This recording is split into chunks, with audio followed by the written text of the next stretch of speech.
आणि अपघातात जखमी झालेल्या नातेवाईकांनी नेमकं काय म्हटलेलं आहे, काय माहिती दिली आहे तीही पाहूया. पनवेल जवळच्या MGM हॉस्पिटलमध्ये सध्या मी आहे आणि इमर्जन्सी वॉर्डच्या बाहेरची ही गर्दी आपण बघतोय. इथे ह्या अपघातामध्ये जे जखमी झालेले आहेत त्यांच्या रुग्णांच्या नातेवाईकांची ही गर्दी आहे आणि अर्थातच वातावरण खूप तणावग्रस्त आहे. काही नातेवाईक आपल्या सोबत आहेत की ज्यांचे परिवारजन ज्यांचे नातेवाईक ह्या अपघातात जखमी झालेले आहेत. मला सांग की तुझे कोणते नातेवाईक अपघातात जखमी झालेत, कुठून कुठे प्रवास करत होते? जी ताई जखमी झाले ते साताऱ्याहून मुंबईला प्रवास करत होते. ताईचे मिस्टर ऑफ झालेले आहेत आणि ताई सिरियस आहे.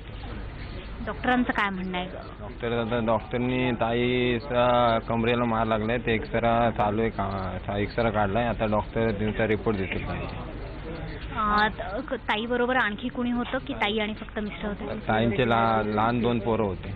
त्यांची अवस्था कशी? त्यांची आहे ठीक आहेत, ते त्यांना काय नाही. साधारणपणे आता किती वेळ लागेल, डॉक्टरांनी काय सांगितलंय रिकव्हरीसाठी? तसं काय सांगू नये, रिपोर्टवर डॉक्टर बोलले, रिपोर्ट जेव्हा होत नाही त्यावर काय नाही. आणि ताईचे जे मिस्टर आहेत तुझे भाऊजी, त्यांची डेड बॉडी कुठे आहे? त्याच्या बाबतीत काही सहकार्य मिळतंय हॉस्पिटल प्रशासनाकडनं, काही पोलीस प्रशासनाकडनं सहकार्य मिळालेलं आहे? ताईची बॉडी सध्या आता MGMलाच आहे. प्रशासनाकडून चालू आहे, मदत चालू आहे. आता बघू काय होते ते.